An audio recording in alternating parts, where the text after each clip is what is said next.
Today's guest on the No Limits podcast is an exceptional young woman, Liv Chapman. Liv is 22 years old. She was born with a limb difference. She's a fellow Janner, and she's an exceptional human being. I am not going to steal her thunder. You need to listen to this story.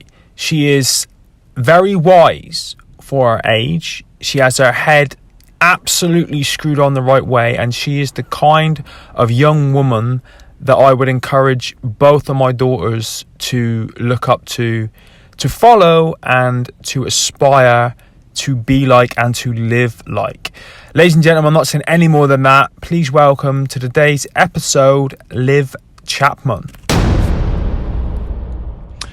Liv, good morning and welcome to the No Limits podcast. Thank you so much for getting up your time to come and speak to me this morning. Hi, thanks for having me. Yeah, it's a real pleasure. Now, we just had a little chat off of air, and I admitted to you that I did a little bit of digging around online to try and find out some information to kind of guide this whole episode, but I couldn't find a lot.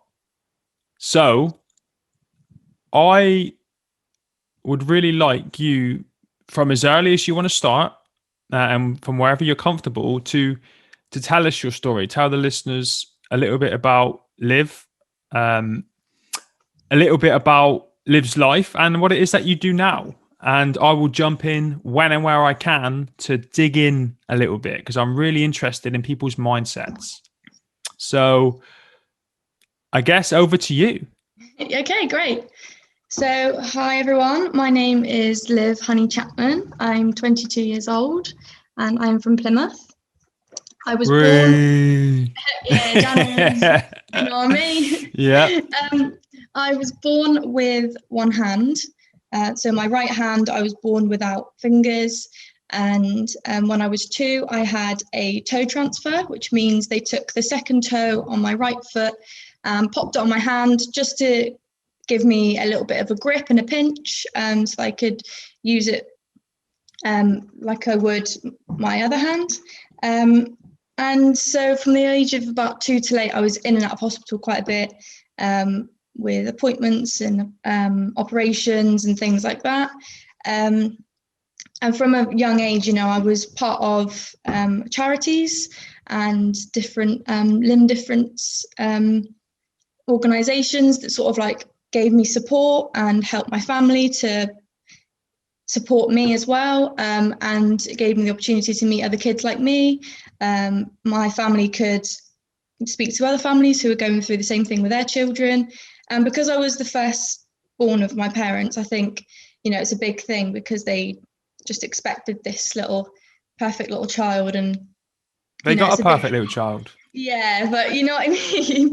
Like it's quite scary, it's quite daunting, and I don't envy them what it must have been like. Quite scary, but you know, my mum always used to say that I would give her just a look when I was a baby and just say, you know, it's going to be all right, Mum, we're going to be fine. And the things that she would worry about would be things like, oh, would she ever be, because when I had my toe transfer, obviously, like that gave me one less toe on my foot, so I guess she thought things like, oh, she'll never be able to wear flip-flops, you know, things that are just,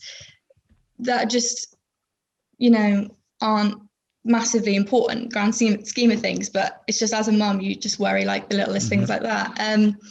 So that's kind of me growing up. And in school, like my friends were like so supportive of me, and I never failed to make friends. I was never bullied, like luckily. I never tried to make it a big deal or anything. I wanted to be treated like anyone else. And I think I was for the majority of the time, until, you know, someone would ask me about it, and then I would kind of, oh yeah, I forgot about that. This is me, this is who I am, this is, you know, I was just born this way. It's not due to any condition as far as I'm aware. I know there's a lot of variety of limb difference out there. But yeah, just happened one day. And so growing up, it was interesting. I guess I quite like being different, but then I guess it maybe had a little knock-on effect of my confidence in a way. So I would kind of hide it a lot, subconsciously, just because I was quite a shy child, and I didn't always like the attention. It wasn't because of who I was or what I was living with, but it was because I didn't like the attention and the sort of that sort of feel that came with it, like, oh no, like, oh, sorry. And it's like, well, no, don't be sorry. You know, I love it. It's who I am, and I'm happy to talk about it, you know. And I think the older I get, the more I think, why would I want to be like everyone else? You know, why have I hidden it all these years? And why haven't I gone straight in for a handshake, an interview with my right hand like everyone else does? Why have I hesitated, put it in my pocket, or been so nervous that I just, you know, cross my arms and that makes the interview go bad because I'm just constantly thinking about that. Whereas if I just addressed it beforehand, you know, things like that, it would just flow easier. That's another thing as well, like addressing it firsthand. If I meet anyone new, if I'm in a new scenario or like an interview, or I'm going on a date, for instance, with someone new, I will always make sure that they know about my hand before I meet them. And I guess it's just in my head that I don't want there to be any awkwardness. I want the meeting or whatever to just go smoothly, and is it to be like anyone else would, without hiding something. And so I always, you know, give them like a little heads up, which puts my mind at ease. But also for them, I just don't want them to feel on edge as well, because it's not something that I'm uncomfortable talking about at all. But I know some people sometimes who are able-bodied are like, don't know how to approach it and don't want to offend me as well, because there's a fine line with, like, in this day and age, especially, like offending people, like the smallest comment. But, you know, I make jokes about my hand all the time, and I used to work in a retirement village, and that generation, they're just so old-fashioned, and I guess you hear the odd word and you think, you can't really say that anymore, but right. You know, I won't need to repeat what they say, but bless them. So that's kind of me, like, growing up. And then more recently, kind of within the last year, I thought, you know what, I want to give modelling a go. And I've always loved photography, and went to look at, you know, some big agencies, and was no good just for the size of my, you know, physique and proportion that I am. And I thought, well, why don't I flip it on its head? Because there aren't many disability agencies I know around. Why don't I change it to be about my body and my face, and just make it about my hand? And, you know, even if I stand with my hand covering my face in front of the camera, like, at least that's getting some sort of, you know, publicity out there about people who are, you know, born differently.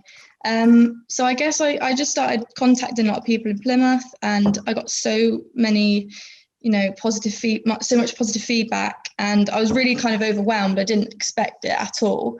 And people, you know, wanting to meet up and do shoots and things, and then being paid for a couple of jobs, which is amazing.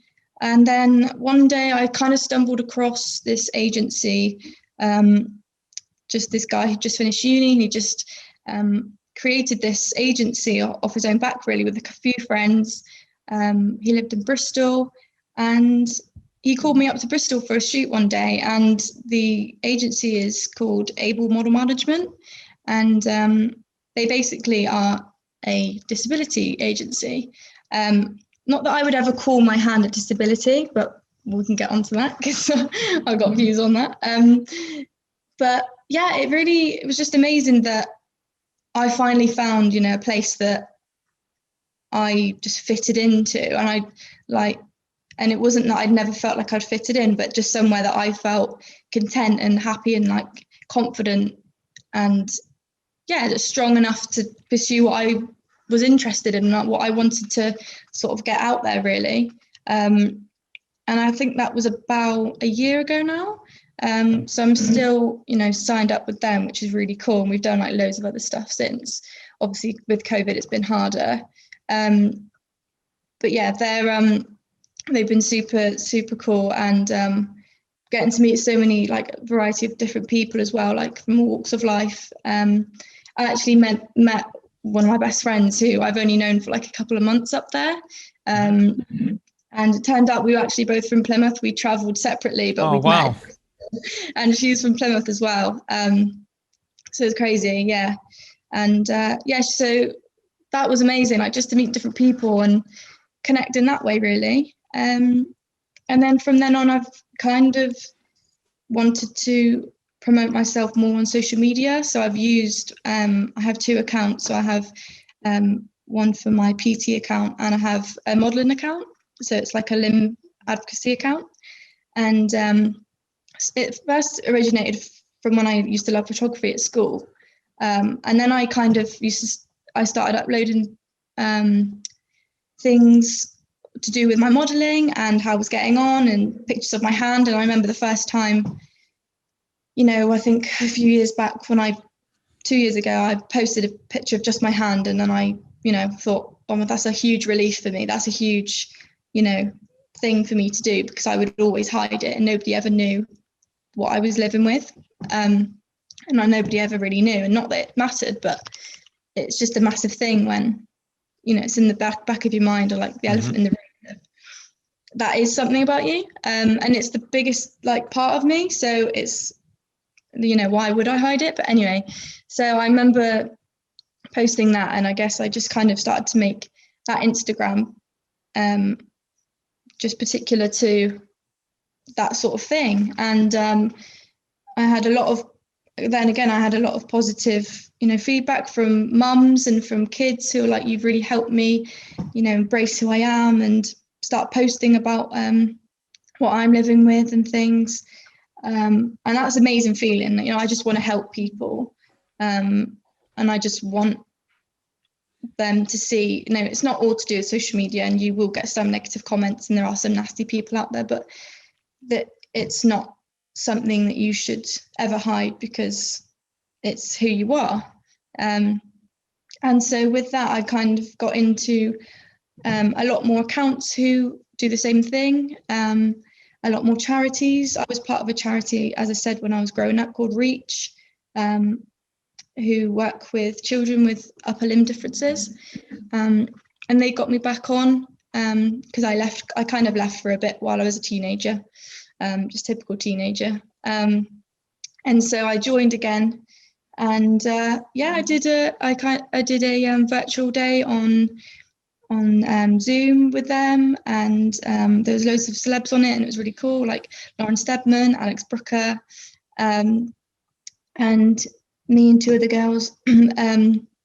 We talked about ourselves like we are now, and it was really positive, and it was a really good experience to me, because I've always been really shy, and I've never ever thought I would ever be able to talk about myself. I've done it for about 15 minutes now, but I never thought I would ever be able to speak so confidently. And I think it just comes with experience, and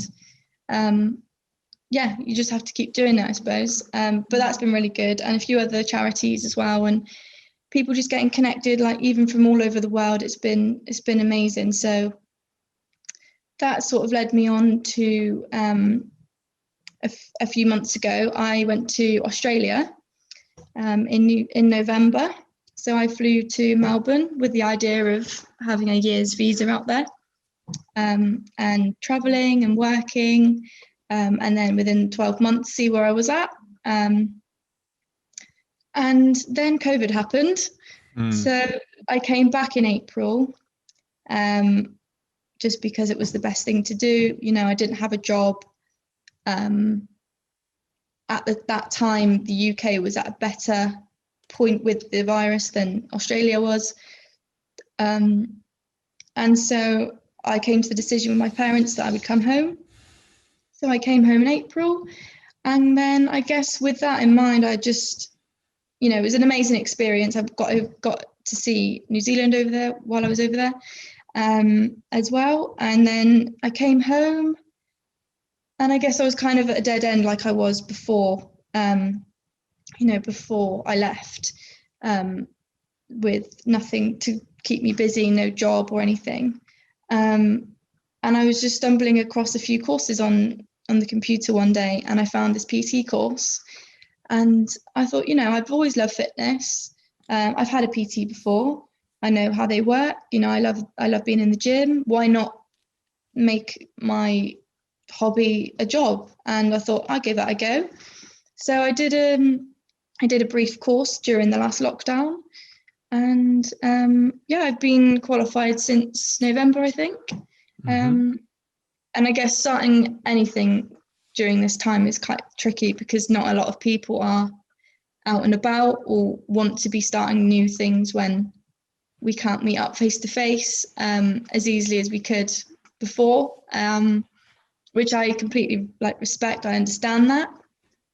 So it's been tricky, but I'm really enjoying it, and building up my clientele and kind of sharing my story as well as being someone there to help people grow and get stronger, and working around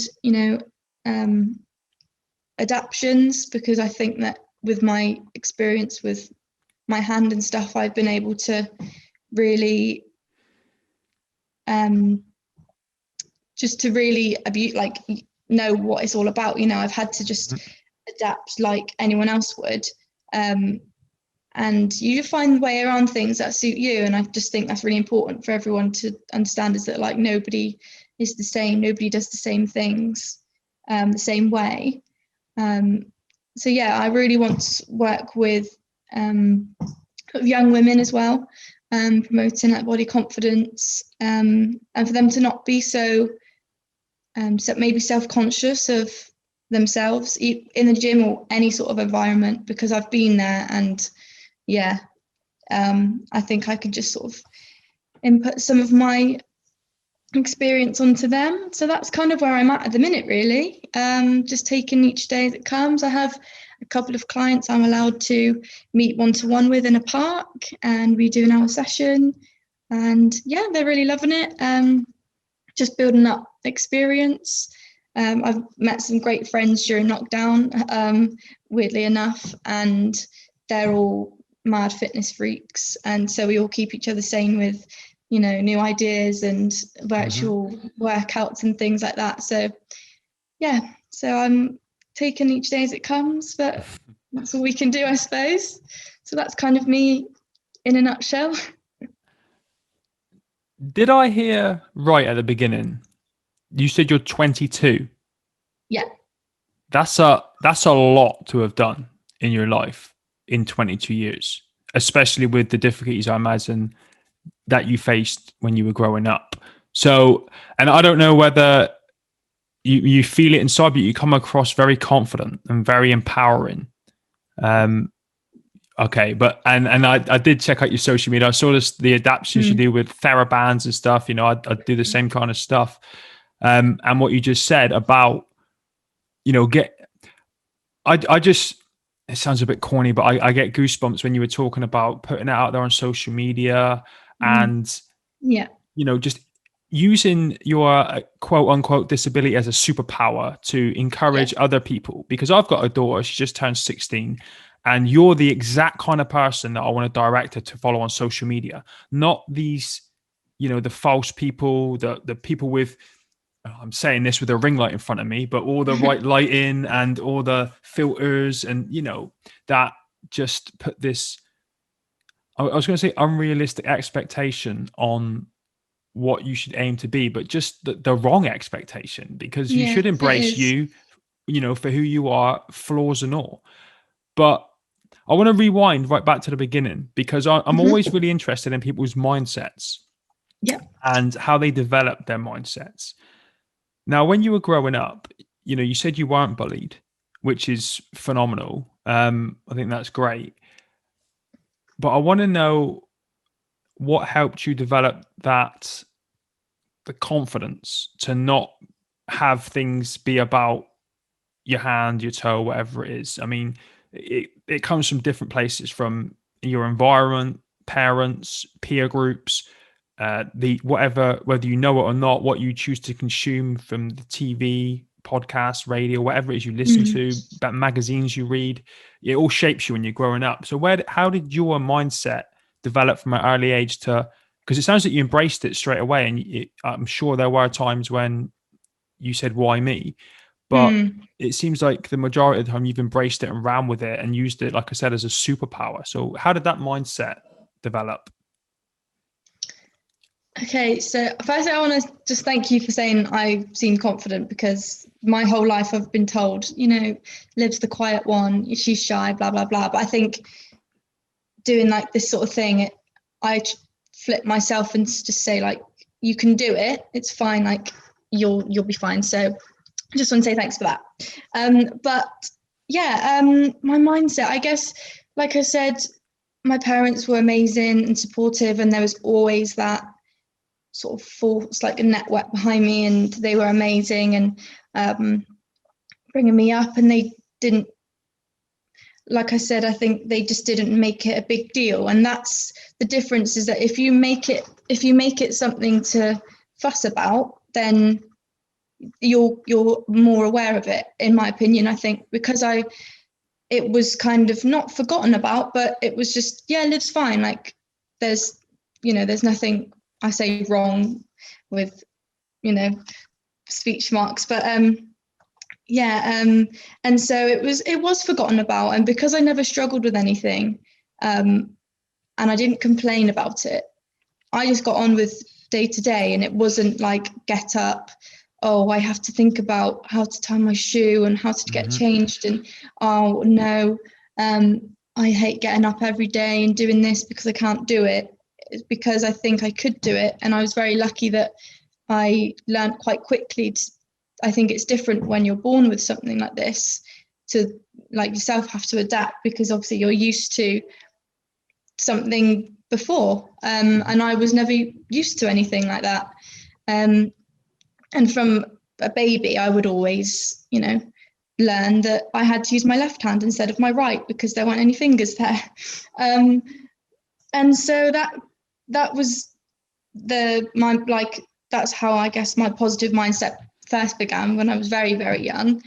And then school was the same again. I was in quite a small school, and I've always been quite a determined child and stubborn. So I guess that helped in the way that there was nothing that I wanted to let stop me from doing.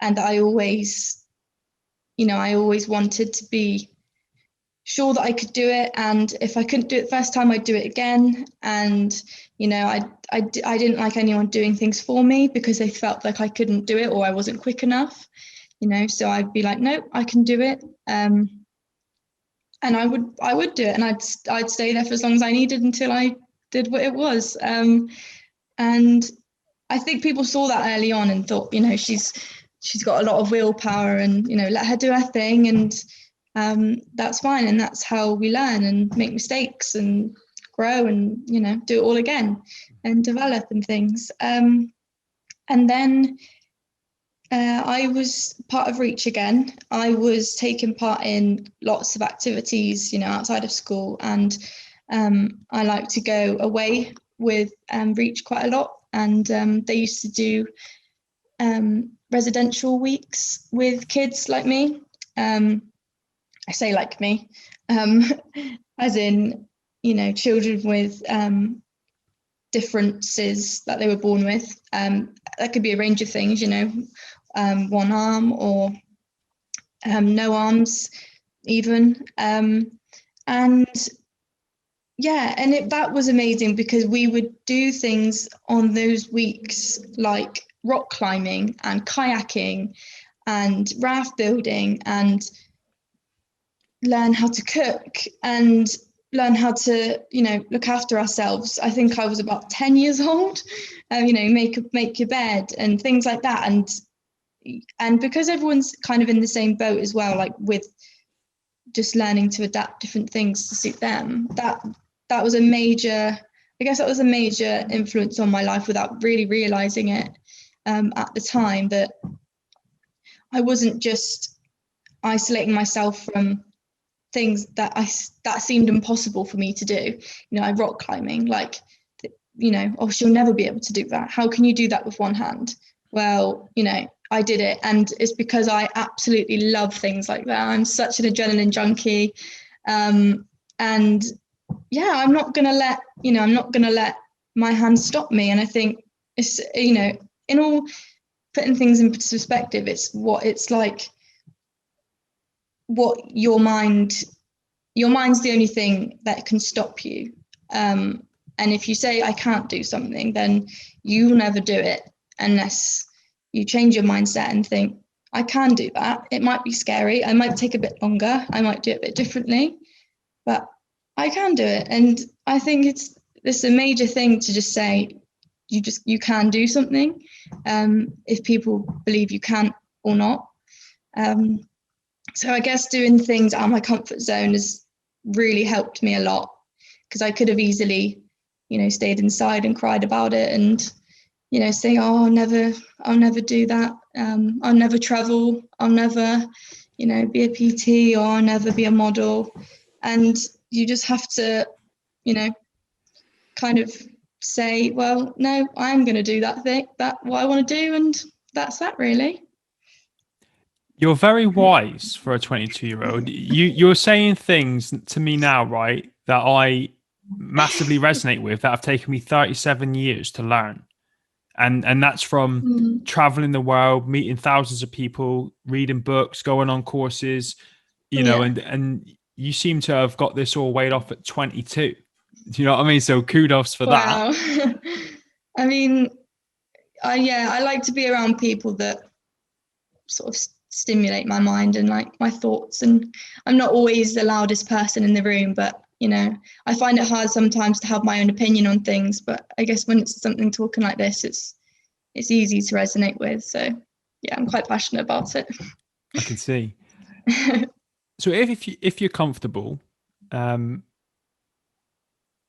you're a very positive person, but I try to be.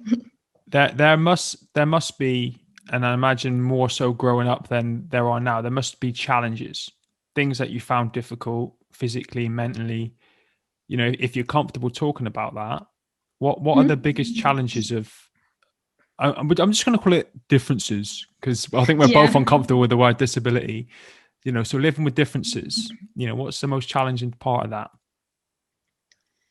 I mean, that's really tricky, because I never felt like I don't know what the right word is to say that I struggled, because I like consciously never thought I struggled with my mental health or anything. And I would dismiss if I ever felt low or down, and say, I'm fine, because I probably was at the time. But that is a tricky one. I think probably. Do you feel, sorry to interrupt. No, it's fine. Do you feel, and I say this to a lot of people, and I don't know if you ever thought about this, but do you ever feel very lucky that you were born in this day and age? Because you rewind 100 years, people with disabilities, their life was very, very different. We were the freaks, and we were, for someone like me without legs, you had no choice. You had to be in a wheelchair. There was no high-tech prosthetics, and you had to rely on people.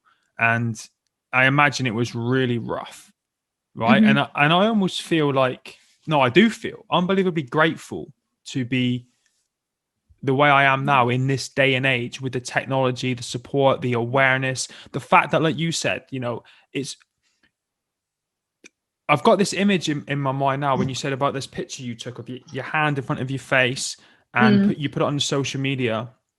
That stuff 100 years ago, well, whenever, not even more recently than that, would have been shied away from, and it would have been taboo. But now it's the opposite. Like I said, I want to get my daughter now to look at your Instagram, to look up to you, as opposed to, I don't even want to go down this road, because I'm not a big fan of like influencers, as they call themselves.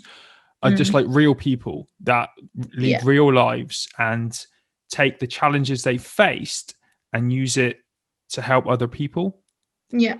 So, I can't remember what my question was. I think it was that, do you feel like it's grateful to, in this day and age, where you can embrace it and use it in a positive way?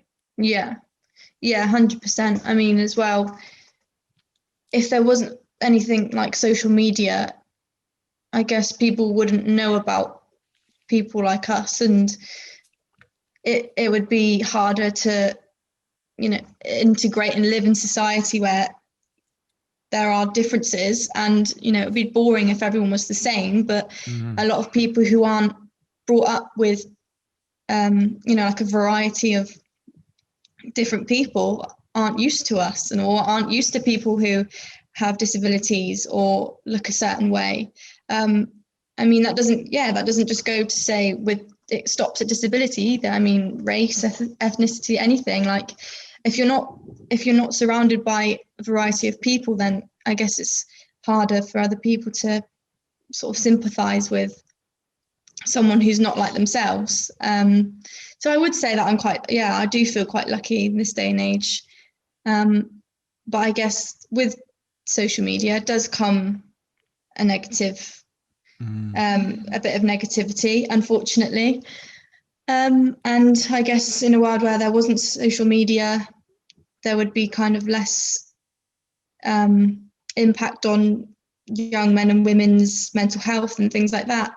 But I guess now disability is trying to be seen as, I think more people are pushing for this now, which is amazing, that it's not a bad thing, and that it's something to be proud of, and it's not limiting in any way, because whether or not I'm called disabled, whether I have a disability or not, it doesn't disable me in any way.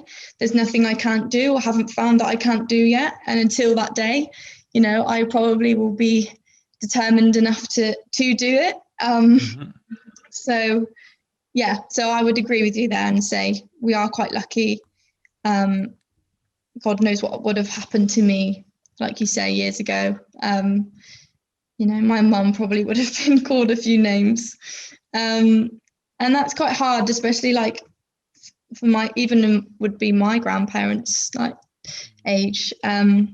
It would have been quite a big thing to have to deal with, and getting looks in the street, and can't imagine what my parents or I would have had to have gone through. So yeah, I do agree with you there. I try and teach my kids, it's all about reframing it and the way you look at things. So I always say to it, it's great that we get VIP parking. Other people call it a disabled space. I call it VIP parking. Yeah. If we're in a restaurant or somewhere, I use the executive bathroom, not the disabled toilet. It's the executive bathroom because it's bigger, it's always cleaner, it's always smells good. Do you know what I mean? So it does as well, yeah. I know. It's almost like these are advantages. I feel like a VIP. I get my own parking space close to the venue. I get the big, lovely bathroom with loads of space in it where you can have a party in there if you want to. You don't have anyone staring at you. You just, you know what I mean? I reframe it to try and rewire their brains to take what back in the day was a negative and flip it, into a positive. Yeah, 100%. So going forward, modeling, PTing, what's the dream? The dream. Funnily enough, the dream, ever since I was younger, was to be a singer. Okay. And that's the next step, is that something that I battle with daily, mentally, and every way, is that I just haven't plucked up the courage yet to do it. And I guess everything else I'm comfortable with, and that's something that is majorly out of my comfort zone, but something I absolutely love. And I want to keep, making it so that I am enjoying singing, and not make it something that I end up hating because of pressure or falling out of love with it because I'm, too hard on myself.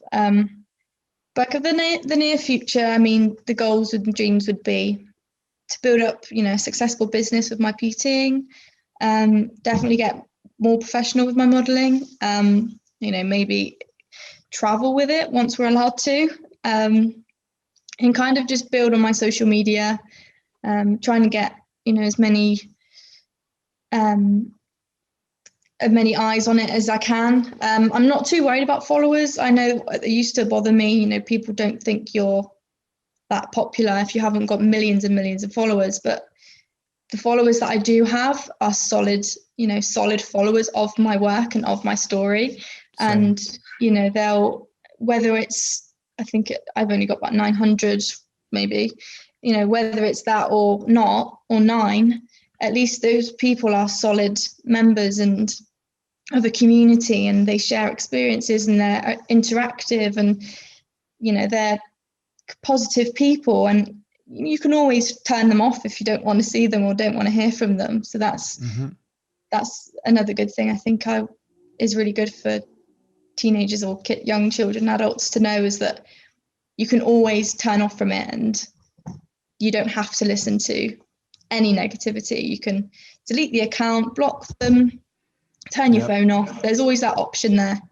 So so the near future, just working on everything, just developing more, really. Love to get onto more chats like this. It's been really good today. Really enjoyed it. Just kind of getting my story out there and see where it leads. Well, if I can do anything to help you, I will. In fact, tell everyone now where they can find you on social.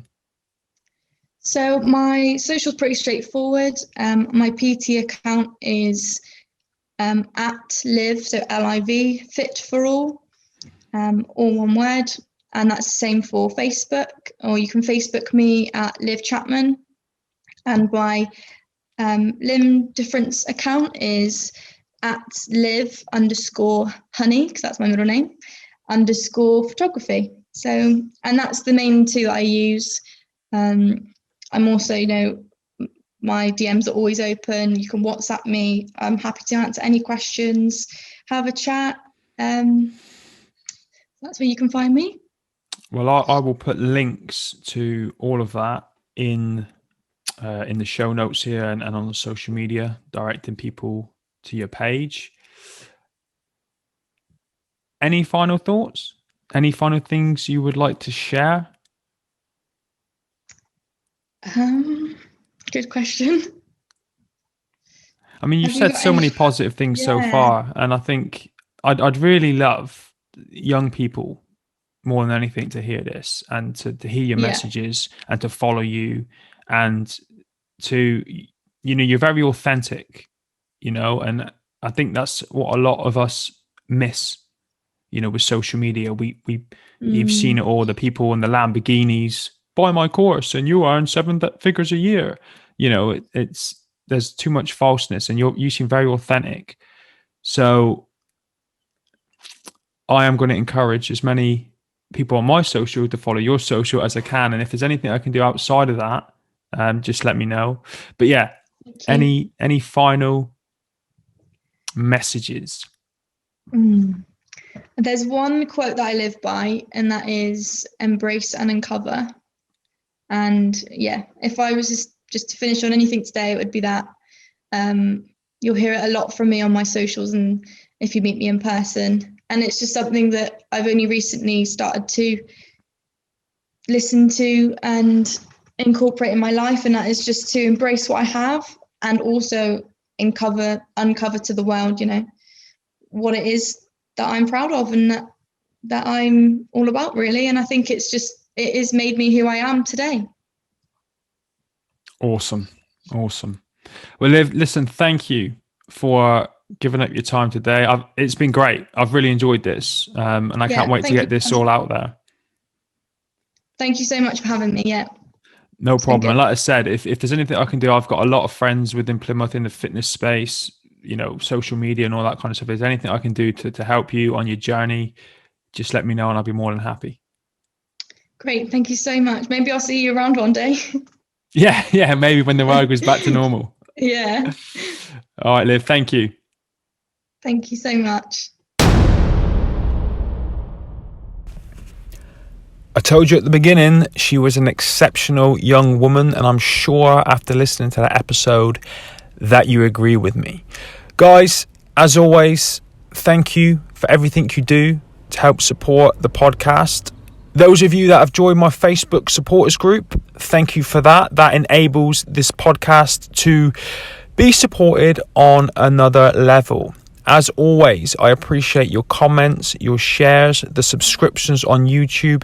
If you have any suggestions for exceptional people with exceptional stories that you think deserve to share them, please reach out, DM me, email me. I'm very easy to get hold of.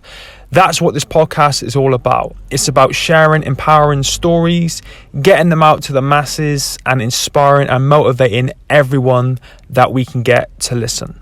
Guys, thanks again, and I'll see you in the next episode. Wait. I messed up. I very quickly got to throw this in because a lot of people have been asking about this. What is my Facebook supporters page? I'm going to put a link in all the show notes to this. Click on it. Jump over to my Facebook page. There's a blue button at the top that says become a supporter. You can find out a little bit more about it there.